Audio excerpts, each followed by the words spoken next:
Je pensais que je viendrais ici seulement pour prêcher.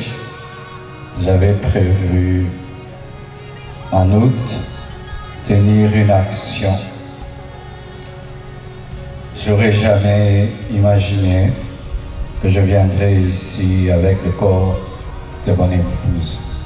Aujourd'hui, j'ai eu la tristesse d'apprendre par la bouche même de la ministre d'État ici présente que ces divisions sont revenues et elles se sont même encore accentuées. Je vous en prie, je vous en supplie, mettez fin à cette guerre fratricide et inutile. Entendez-vous? Et je suis prêt à vous recevoir, tous les représentants de ces tendances qui seront conduits auprès de moi par la ministre d'État ici présente. Ce 14 juin, c'est notre première réunion du Conseil des ministres avec le gouvernement que je suis appelée à diriger en tant que Première ministre. Et ça a été l'occasion pour nous de renouveler nos remerciements au chef de l'État, ainsi que par la confiance qu'il nous a octroyée en nous nommant. Mais en même temps, ça a été l'occasion de pouvoir présenter toute l'équipe gouvernementale à son Excellence, Monsieur le Président de la République, chef de l'État. Je voudrais d'abord rendre grâce à Dieu parce que par moments, lorsque nous nous battions pour la promotion des droits des femmes dans les instances de prise de décision, c'était un peu comme de la folie. Personne ne pouvait imaginer. Et mon rêve était d'avoir une femme qui est animateur au niveau des chefs de corps, chefs des institutions. C'est vrai que dans le passé, on a pu obtenir au niveau de l'Assemblée nationale, mais l'exécutif, là nous venons de briser les plafonds de verre grâce à une volonté politique de la masculinité positive, le chef de l'État. La recevabilité du rapport, pas de la résolution. Qui sont pour? Merci. Qui sont contre? Merci. Qui s'abstiennent? Merci. Le rapport de la commission chargée d'examiner les réquisitoires du procureur général est recevable. Nous allons passer au vote en ce qui concerne la résolution, moyennant la clarification que je viens de donner. Nous allons laisser au procureur, c'est-à-dire au parquet général, procureur près la Cour de cassation, d'exercer pleinement ses pouvoirs. Ce que nous lui accordons aujourd'hui, c'est uniquement l'autorisation d'instruction.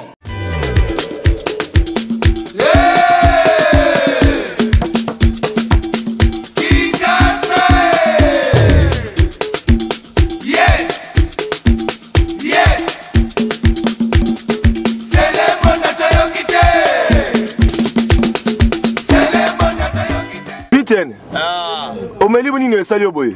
Ah, na meli zododo. Omeli zododo putain. Na mela ngo. Omela ngo.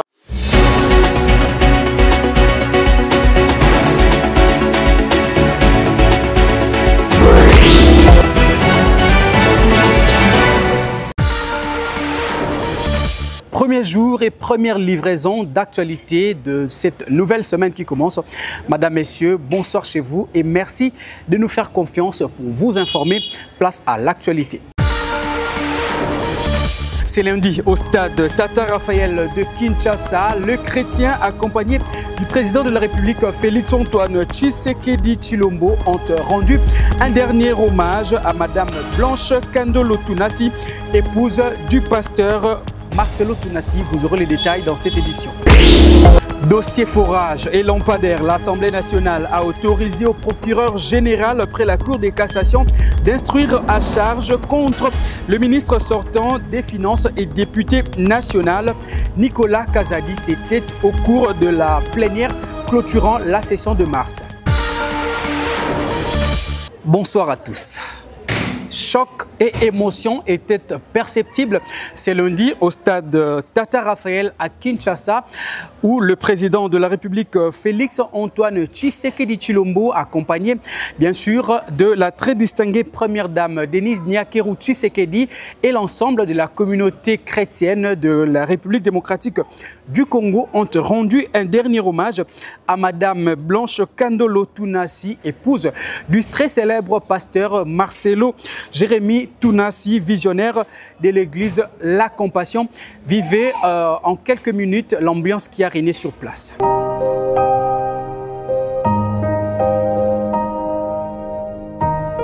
Rassemblés au stade Tata Raphaël de Kinshasa, pas pour un spectacle, mais plutôt pour rendre le dernier hommage à Madame Blanche Odia Kandolo Tunasi, épouse du pasteur Marcelo Tunasi de l'église La Compassion, chrétienne de l'église Corps du Christ, famille biologique, amis et connaissances, célébrer le nom de l'Éternel pour sa volonté accomplie.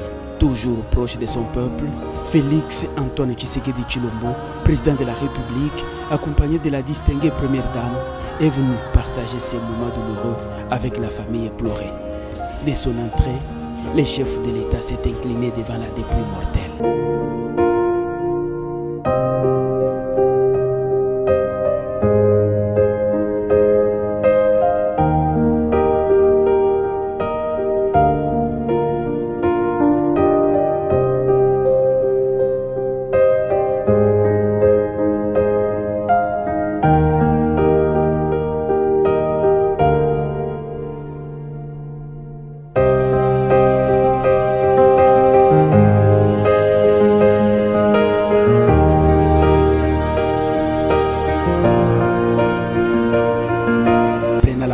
Pour témoigner au sujet de sa défunte femme, pasteur Marcelo a reconnu que la mort de Blanche, sa chère épouse, est la volonté de Dieu. Je pensais que je viendrais ici seulement pour prêcher. J'avais prévu en août tenir une action. J'aurais jamais imaginé que je viendrai ici avec le corps de mon épouse.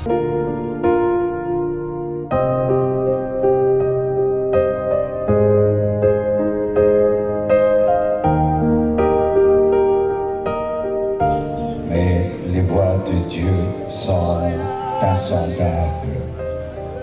Cœur brisé, la parole de Dieu prêchée pour la circonstance a apaisé le chagrin. Les dépôts de jeunes des fleurs,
Blanche Kandolo Tunasi a été conduit à sa dernière demeure, à nécropole, entre terre et ciel.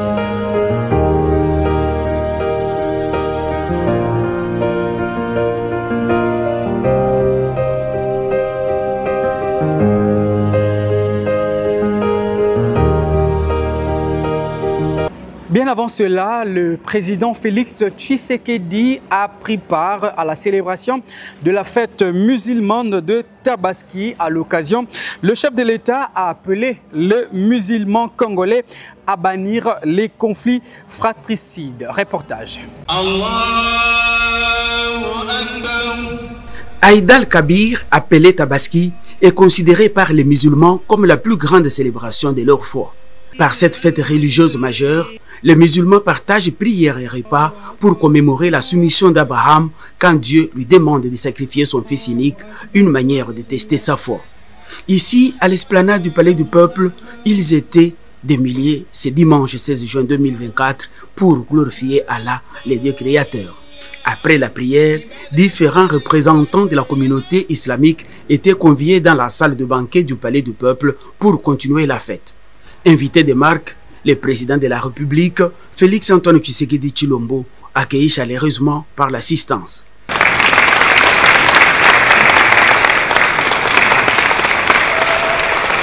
Prenant la parole, le chef de l'État a condamné la division au sein de l'islam RDC et toute autre forme de discrimination. Je voudrais par cet acte vous manifester toute l'importance que j'accorde à votre confession. Aujourd'hui, j'ai eu la tristesse d'apprendre par la bouche même de la ministre d'État ici présente que ces divisions sont revenues et elles se sont même encore accentuées. Je vous en prie, je vous en supplie, mettez fin à cette guerre fratricide et inutile. Entendez-vous, et je suis prêt à vous recevoir tous les représentants de ces tendances qui seront conduits auprès de moi par la ministre d'État ici présente pour vous parler moi-même et obtenir de vous que vous organisiez finalement cette assemblée générale qui va permettre de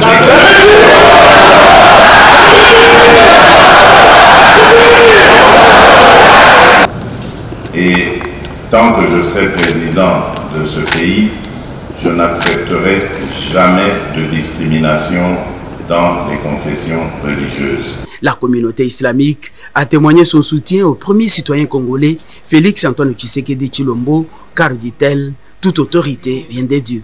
Ces musulmans pratiquants ont imploré la grâce de Dieu pour une paix durable en RDC. Vous le savez peut-être déjà, le gouvernement Judith Suminwa Tuluka est déjà à pied d'œuvre. Le vendredi dernier, il a pris part à son tout premier conseil de ministres présidé par le président de la République. Dans sa communication, Félix Tshisekedi a appelé les membres du gouvernement à se mettre déjà au travail pour relever les nombreux défis auxquels fait face le pays, notamment la situation sécuritaire qui prévaut à l'est du pays et les conditions socio-économiques de la population. Reportage. Au grand complet, le nouveau gouvernement de la République pose pour la traditionnelle photo de famille au perron du bureau de la Cité de l'Union africaine. Dans ces rangs, on y trouve ceux qu'on connaît bien, ceux qu'on connaît un peu bien et ceux qu'on découvre. 72 heures après son investiture à l'Assemblée nationale, l'équipe souminois était très attendue l'après-midi de ce vendredi 14 juin 2024 pour ce premier rendez-vous. 12 heures juste à la Cité de l'UA, les grilles s'ouvrent pour accueillir les 54 ministres du gouvernement dit de mission. Ces milieux est familier pour certains, mais pour d'autres, on s'y perd un peu. Ce petit air aux allures de rentrée des classes a également été marqué par la présence du nouveau directeur de cabinet du chef de l'État, Anthony Kinzo, nommé il y a seulement 24 heures et qui vient fraîchement de prendre ses fonctions. Atmosphère détendue dans le couloir et sereine dans la salle de réunion où chacun des ministres est bien installé, y compris la première ministre, chef du gouvernement. Le président de la République est annoncé dans la salle, une entrée applaudie frénétiquement. Pour ce premier contact, le chef de l'État Félix Antoine Tshisekedi Tshilombo a tenu à saluer chaque membre du gouvernement individuellement. Cette rencontre intervient un jour après le 61e anniversaire du président de la République et la première ministre et son équipe n'ont pas voulu passer sous silence cet événement. Voilà pour vous. Merci.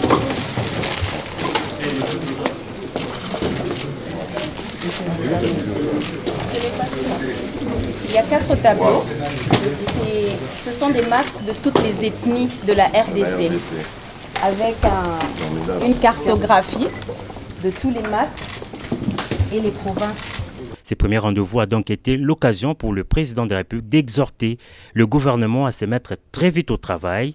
Il a en outre invité chacun au sens de l'engagement, comme l'a mentionné la première ministre au sortir de la réunion.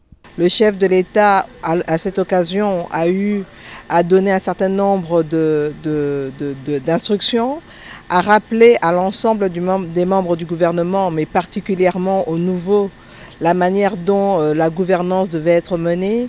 Nous sommes au service du peuple, au service du pays et il faut que le travail commence. Après ce tout premier conseil de ministres, le travail devra donc reprendre de plus belle.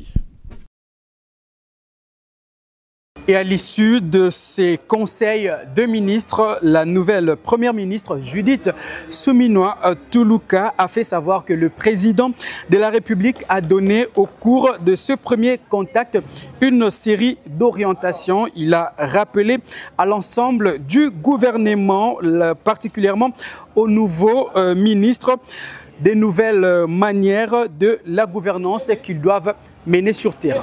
Ce 14 juin, c'est notre première réunion du Conseil de ministres avec le gouvernement dont je suis appelée à diriger en tant que première ministre. Et ça a été l'occasion pour nous de renouveler nos remerciements au chef de l'État ainsi que par la confiance qu'il nous a octroyée en nous nommant. Mais en même temps, ça a été l'occasion de pouvoir présenter toute l'équipe gouvernementale à son Excellence, Monsieur le Président de la République, chef de l'État. Nous avons, au cours de cette réunion, eu une première prise de contact. Le chef de l'État, à cette occasion, a donné un certain nombre d'instructions, a rappelé à l'ensemble des membres du gouvernement, mais particulièrement aux nouveaux, la manière dont la gouvernance devait être menée. Nous sommes au service du peuple, au service du pays et il faut que le travail commence. Donc on n'a pas voulu traîner après l'investiture du gouvernement.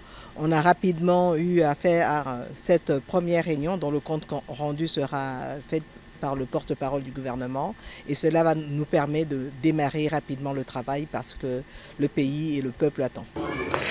Toujours dans le même chapitre, avec 30% des femmes nommées, le gouvernement de la toute première ministre, Judith Suminwa Tuluka, écrit une nouvelle page politique en République démocratique du Congo. Quelques impressions recueillies pour vous de ces femmes déterminées à marquer leur temps. Suivez.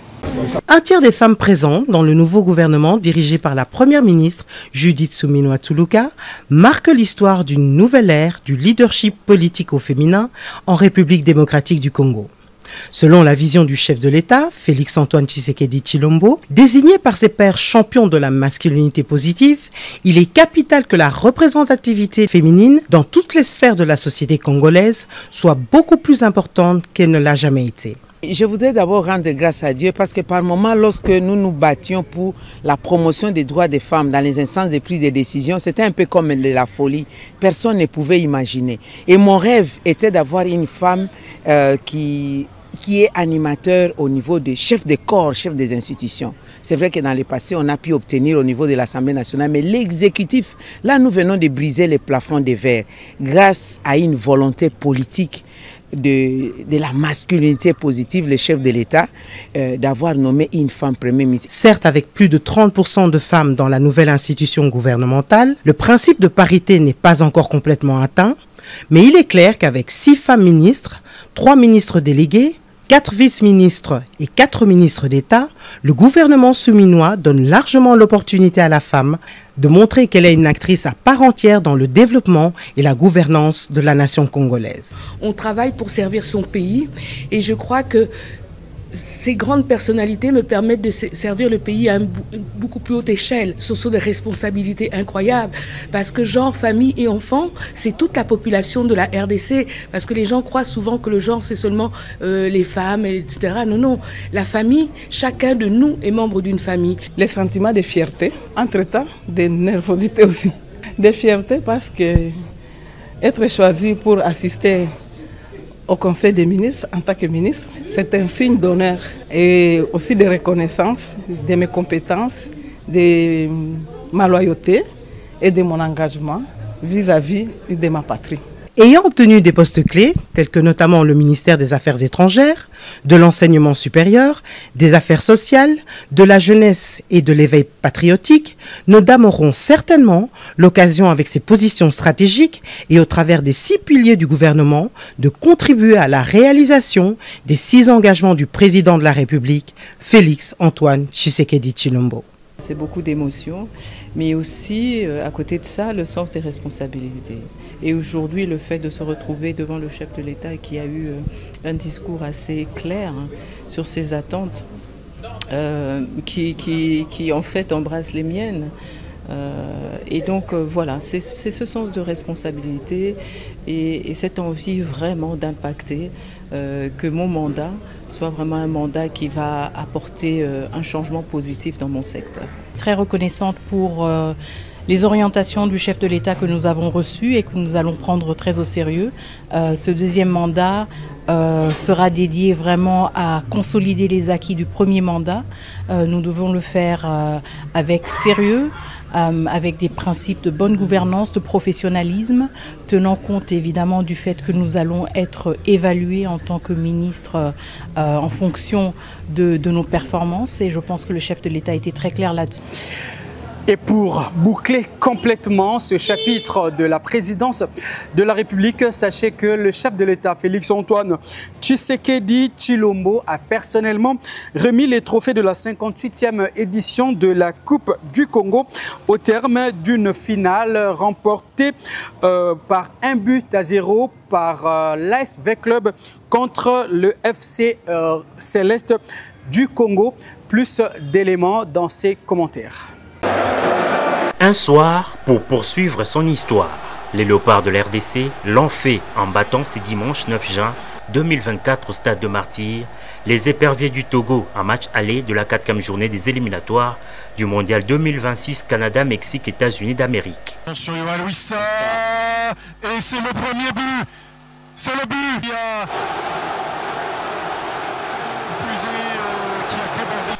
Il fallait s'imposer après les précieux nuls concédés à Dakar lors de la 3e journée face au Sénégal. Pour cette délicate mission, le 11 national avait besoin du 12e homme qui a, à cette occasion, répondu présent.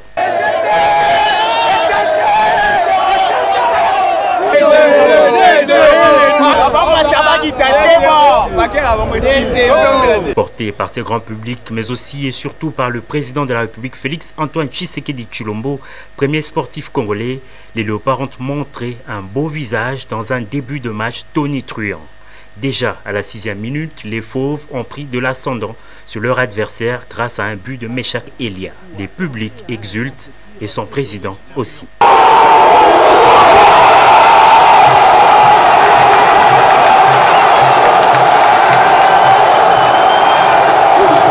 La suite de la rencontre était caractérisée par des occasions manquées et de nombreux déchets dans le jeu des Léopards qui ont failli se faire peur à plusieurs reprises. Ce score est resté inchangé jusqu'au coup de sifflet final de l'arbitre. Fusée qui a débordé sur le flanc gauche et quand même... Précieuse victoire donc pour les Congolais qui obtiennent 7 points ex aequo avec le Soudan 2e du groupe qui jouera mardi contre le Soudan du Sud et le Sénégal 8 points provisoirement premier du groupe. Et c'est dans cette euphorie que le chef de l'État est descendu dans le vestiaire pour féliciter et encourager les athlètes des deux pays. Je sais que vous allez y arriver. Vous avez vu, on a un public formidable, donc vous n'avez pas d'excuses. On met toutes les conditions de telle sorte que vous n'ayez vraiment aucun souci que celui d'être les meilleurs sur le terrain. La phase aller de ces éliminatoires se clôture pour les Léopards le 21 mars 2025 à Kinshasa et ce sera contre le Soudan du Sud. Direction le Palais du Peuple où l'Assemblée nationale a clôturé le samedi 15 juin dernier sa session ordinaire de mars. Dans son discours de clôture, le président de cet organe délibérante, Vital Kamerhe, a rappelé qu'à ce jour, les salaires d'un député national est évalué à 14 millions de francs congolais, tout avantage confondu. Suivez. La recevabilité du rapport, pas de la résolution. Qui sont pour? Merci. Qui sont contre? Merci. Qui s'abstiennent? Merci. Le rapport de la commission chargée d'examiner les réquisitoires du procureur général est recevable. Maintenant, nous allons passer au vote en ce qui concerne la résolution, moyennant la clarification que je viens de donner. Nous allons laisser au procureur, c'est-à-dire au parquet général, procureur près la Cour de cassation, d'exercer pleinement ses pouvoirs. Ce que nous lui accordons aujourd'hui, c'est uniquement l'autorisation d'instruction. Est-ce que nous sommes d'accord? Qui sont pour? Qui sont contre? Qui s'abstiennent? Personne. Alors, la résolution est votée et le procureur général près la Cour de cassation peut ouvrir ou poursuivre l'instruction au fin d'éclairer les éléments à sa possession quant à la culpabilité ou non. Je l'avais dit dans les titres, l'Assemblée nationale a autorisé au procureur général près la Cour de cassation d'instruire à charge contre le ministre sortant des Finances et député national Nicolas Kazadi sur les dossiers de la surfacturation du contrat d'achat et installation des lampadaires et de forage. Suivez. Dans son discours de clôture, le speaker de la Chambre basse du Parlement a rappelé aux élus nationaux l'importance de la transparence et de la reddition des comptes. Il a souligné que les députés nationaux doivent produire un rapport pour évaluer l'exécution du programme du gouvernement. Vital Kamerhe veut répondre aux attentes de la population qui souhaite que les salaires des élus du peuple puissent être revus à la baisse. Il a rassuré qu'il n'y aura pas d'augmentation de salaire pendant cet exercice. Clarification, les députés qui ont travaillé, puisque nous avons le devoir de transparence. Leur salaire peut être vérifié par tout le monde et je mets quiconque au défi de prouver que les députés gagnent 21 000 $. Cette chanson doit disparaître car aujourd'hui, les députés, tout avantage confondu à 14 millions de francs congolais. Et les chefs de division à près de 5 millions de francs congolais. Nous avons dit que nous allons restreindre la tension salariale. C'est un geste de patriotisme, vous devez vous applaudir. Avant les discours solennels du président de l'Assemblée nationale, la plénière a reçu et adopté des points importants tels que l'adoption d'un projet de loi d'habilitation dont l'économie du texte a été présentée par le ministre d'État de la Justice et garde des Sceaux, Constant Moutamba, qui a sollicité et obtenu auprès de la représentation nationale l'adoption de ce projet. Quant à la commission spéciale chargée de la vérification et la validation des mandats des 39 députés, la résolution a été adoptée après quelques éclaircissements. Pour les points ayant trait au réquisitoire du procureur général près la Cour de cassation sur l'affaire des forages impliquant l'ancien ministre des Finances Nicolas Kazadi, il a été autorisé l'ouverture d'une instruction judiciaire contre l'ancien ministre des Finances, aujourd'hui député national. Par contre, elle n'a pas adhéré à la demande de la commission sollicitant la levée de la mesure visant à restreindre les mouvements du précité. De son côté, le vice-premier ministre reconduit Kedi, ministre de la fonction publique, Jean-Pierre Liaou Eboa, a annoncé une série de mesures et des réformes initiées par les gouvernements pour assainir ces secteurs durant ce deuxième mandat du président Tshisekedi. Mesdames et messieurs, chers agents et fonctionnaires de l'État, par sa volonté, le président de la République, chef de l'État, sur proposition de la première ministre, chef du gouvernement, m'a fait l'honneur de me reconduire dans mes fonctions de vice-premier ministre, ministre de la fonction publique, modernisation de l'administration et innovation du service public. Tout en remerciant le Dieu Tout-Puissant, maître des temps et de l'histoire, je voudrais ici exprimer au chef de l'État et à la première ministre toute ma gratitude pour cette confiance renouvelée. En reprenant ces jours officiellement mes fonctions, je mesure toute la dimension de la tâche énorme qui m'attend. Je connais les problèmes des agents et fonctionnaires de notre pays pour les avoir côtoyés quasiment tous les jours.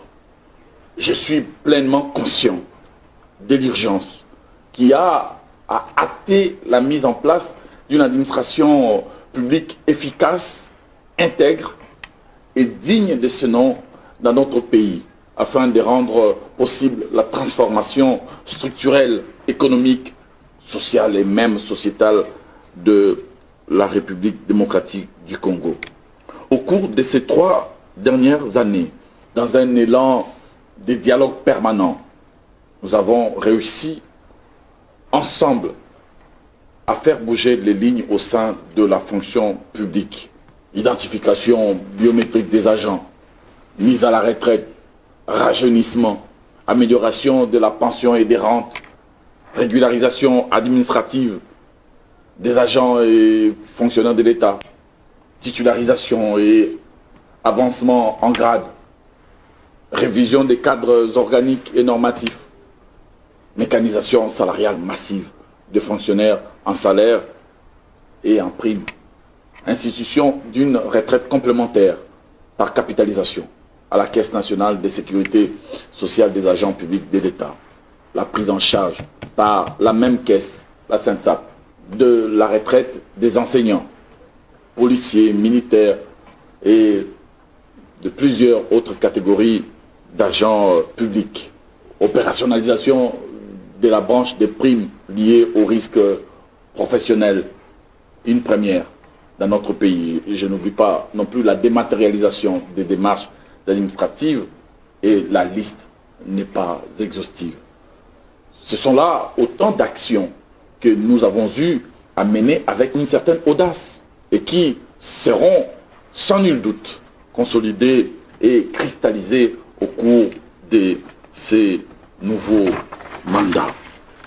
Oui, les lignes ont bel et bien bougé au sein de la fonction publique. Mais le chemin à parcourir est encore bien long. Plusieurs défis sont encore dressés devant nous.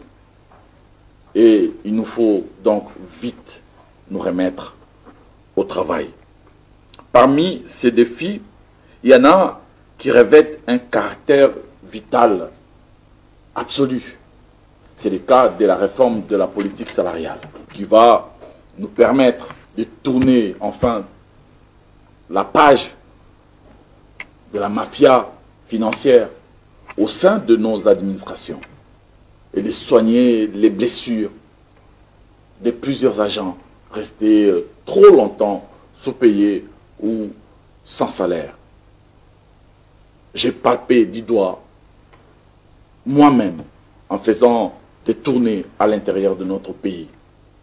J'ai croisé des fonctionnaires plongés dans la précarité, travaillant dans des conditions extrêmement difficiles.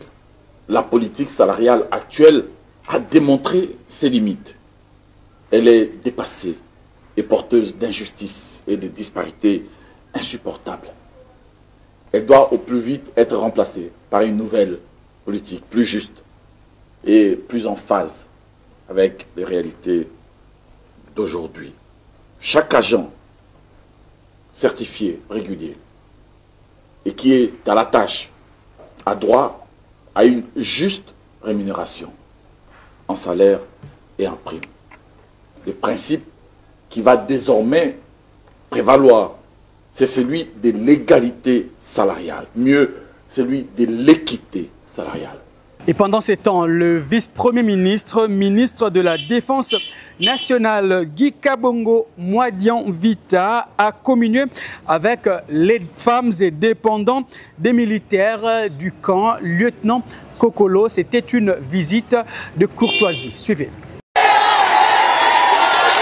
C'est par cette ambiance électrique que les femmes militaires ont reçu l'arrivée du tout nouveau vice-premier ministre, ministre de la Défense nationale et des anciens combattants. C'est une première pour ces dépendants des militaires, policiers et gendarmes de recevoir la visite au camp Kokolo d'un titulaire de ce portefeuille. Prenant la parole sous les chants entonnés par ces femmes en guise de bienvenue, Guy Kabongo Mwadian Vita a promis de travailler ensemble avec cette communauté pour la réussite de sa mission qui gravite autour notamment du retour de la paix dans la partie est de la République démocratique du Congo. Il dit, je cite, « Je suis venu uniquement pour que vous puissiez me connaître. Je ne connais pas trop vos préoccupations. Voilà pourquoi je rentrerai encore ici pour que nous puissions échanger sur certains problèmes qui vous préoccupent afin de trouver la solution. On fera de notre mieux pour instaurer la paix dans la partie est de la République démocratique du Congo. » Et quelques heures avant, lors de la cérémonie de remise reprise avec son prédécesseur Jean-Pierre Bemba, le nouveau locataire de l'hôtel de la Défense, Guy Kabongo Mwadian Vita, se dit conscient de l'immensité de la tâche qui l'attend. Il a d'entrée de jeu rendu un hommage vibrant au commandant suprême des FARDC, le chef de l'État Félix Antoine Tshisekedi Tshilombo, et a remercié la première ministre Judith Suminwa pour la confiance placée en lui avant de faire appel aux hommes en uniforme en ce terme. La reconquête de l'espace occupé du fait de l'agression, l'éradication de troupes terroristes et forces négatives, le rétablissement de l'autorité de l'État, le retour de nos concitoyens dans leur milieu de vie exige de nous aujourd'hui l'abnégation, discipline et sens élevé de patriotisme. C'est par cette chaude poignée de main et cette photo de famille que le vice-premier ministre, ministre de la Défense nationale sortant Jean-Pierre Bemba a quitté l'hôtel de la Défense, laissant ainsi les règnes à Guy Kabongo Mwadian Vita. Toujours en ce qui concerne la défense nationale, sachez que la 11e brigade de réaction rapide de forces armées de la République démocratique du Congo a un nouveau bâtiment administratif à Maluku, à Kinshasa. Ce bâtiment devenu moderne a été réhabilité par la maison civile du chef de l'État, Félix Antoine Tshisekedi Tshilombo. Reportage. Le général-major Ngoma Germain, chef de département des opérations de la maison militaire du chef de l'État, a procédé ce samedi 15 juin 2024 à l'inauguration du bâtiment administratif de l'état-major de la 11e brigade de réaction rapide à Maluku. Les travaux de la réhabilitation de ces bâtiments ont été financés sur fonds propres de la maison militaire du chef de l'État. Les clés de ces bâtiments, revêtus de sa plus belle robe, ont été remises au colonel Kalenga Jean Bovin, commandant adjoint en charge de l'administration et de la logistique de cette unité. Au terme de cette cérémonie, les représentants du chef de la maison militaire du chef de l'État a livré ses impressions. En tout cas, les impressions, dans tout ce que je vis, il y a quand même quelque chose qui a été fait, qui n'existait pas dans les temps. Et aujourd'hui, nous vivons des réalités, des réalisations de la maison militaire. C'est une œuvre qui vient d'être réalisée, et je sais que ce n'est pas première ou dernière, mais je crois qu'il y a une continuité. Au sein de la maison militaire, je crois que nous avons beaucoup de programmes. Je crois que nous avons eu à réhabiliter d'abord Kotakoli, nous avons réhabilité Kitona, nous avons réhabilité le CI Moura. Et le projet suivant, je crois que ça sera Kamina et Lukusa. La volonté du chef, commandant suprême, est de faire de cette armée une fer de lance pour la défense de notre patrie. Faire des lances pour dissuader nos ennemis. Donc c'est ça la position. Donc nous allons quitter les 12e, 8e et 9e places que nous occupons, nous devons être au sommet. Et La 11e brigade des réactions rapides s'occupe entre autres de la sécurisation de la ville-province de Kinshasa et joue un rôle important dans la lutte contre l'activisme de miliciens Mobondo. Cette cérémonie s'est clôturée par la visite guidée du bâtiment et la séance des photos souvenirs. Et puisqu'on parle de la sécurité, sachez que le pape François condamne les massacres enregistrés dernièrement dans la partie est de la République démocratique du Congo au cours de la célébration d'une messe hier dimanche 15 juin 2024. Le Saint-Père a adressé un message ou un appel aux autorités nationales et à la communauté internationale afin que cessent les violences dans cette partie du territoire congolais.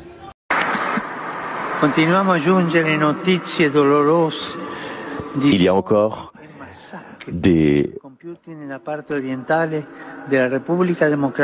Au Congo, il y a eu des massacres récemment. Et j'adresse un appel aux autorités nationales et aux communautés internationales afin que cessent les violences et pour la sauvegarde des civils. Parmi les victimes, beaucoup sont des chrétiens tués en haine de leur foi. Ce sont des martyrs. Que leur sacrifice soit une semence qui porte du fruit et nous enseigne à donner témoignage de l'Évangile avec courage et cohérence. Tout à fait autre chose. Et en bref, le gouverneur de Kinshasa, Gentini Ngobila, a dans une correspondance informé au président du bureau provisoire du Sénat de sa démission à la tête de la capitale congolaise. Le gouverneur se considère homme respectueux des textes de loi et du règlement intérieur de la Chambre haute du Parlement. Cet acte intervient quelques jours après l'ordonnance confirmant l'élection du nouveau gouverneur Daniel Bumba, avec qui il devrait se préparer pour la remise et reprise. Rendons-nous à présent dans la province du Lualaba pour mettre fin à cette session d'information, mesdames, messieurs. Sachez que le pont Tchata reliant les quartiers latins à Joli Site, soit les territoires de Muchacha à la ville d'Ekolwezi, est déjà ouvert au public et cela attire l'intention de plusieurs personnes. C'est un constat qui a été fait par nos reporters sur place. C'est au début de l'année 2021 que les travaux ont été lancés en présence des députés provinciaux, au moment où plusieurs habitants du coin avaient de la peine à y croire.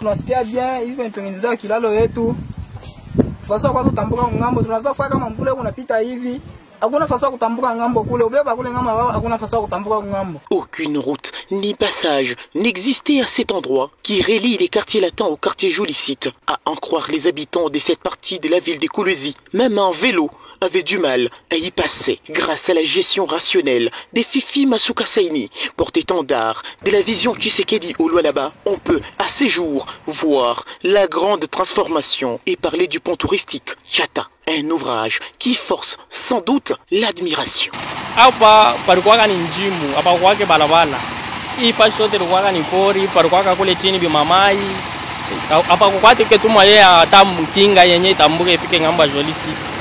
Ikalifanya hii fashi tunampikia kombele mikono juu bantu bananza kutraverse beko nenda wapi tunaona balabala iko bien hapa donc akwe faso ya muntu kupita hata moto kupita hata nkinga palikuwa ni fashi palikuwa mai donc manjimo ya mingi hapo pote hapa palikuwa ni mai donc hivi panakuya ni kupitia mama vile anatengeneza hakuna sema muntu atakuexplikia sema palikuwa mzuri tunaanza kutambuka hapana palikuwa mateso ya nguvu. Érigé dans l'objectif de désengorger la circulation routière, agaçant les ronds-points, Mwengeji, les résultats est totalement positif, en dehors des certains usagers en civique qui s'adonnent à la destruction des séparateurs par excès de vitesse. Si pour les uns, seuls les remerciements sont exprimés, les autres estiment qu'avec l'élection des Fifi Masuka Saini au poste des gouverneurs de la province du Lualaba, les édifices pareils seront étendus dans les 5 territoires de la province cobaltifère pour l'intérêt des populations. Voilà qui met un terme à cette session d'information. Madame, Messieurs, si vous nous avez pris en cours des diffusions, je me fais le réel plaisir de vous en rappeler le principal titre. L'émotion et la consternation étaient au rendez-vous ce lundi au stade Tata Raphaël à Kinshasa, où le président de la République Félix Antoine Tshisekedi Tshilombo et toute la communauté chrétienne de Kinshasa ont rendu un dernier hommage à Madame Blanche Kandolo Tunasi, épouse du très célèbre pasteur Marcelo Jérémy Tunasi. Avec vous, nous étions au Palais du Peuple où l'Assemblée nationale a autorisé au procureur général près la Cour de cassation d'instruire à charge contre le ministre sortant des Finances et député national Nicolas Kazadi sur les dossiers de surfacturation du contrat d'achat et installation des lampadaires et forages. Voilà tout pour ce soir. Merci à vous tous de nous avoir suivis. Cette édition est dédiée à toute la communauté chrétienne répartie à travers le monde. Cette communauté qui pleure justement la disparition de Madame Blanche Odia Tunasi, l'épouse du pasteur Marcelo Tunasi. Voilà d'ailleurs la raison pour laquelle nous sommes aujourd'hui habillés en noir pour partager cette consternation qui frappe toute la communauté chrétienne. À très vite.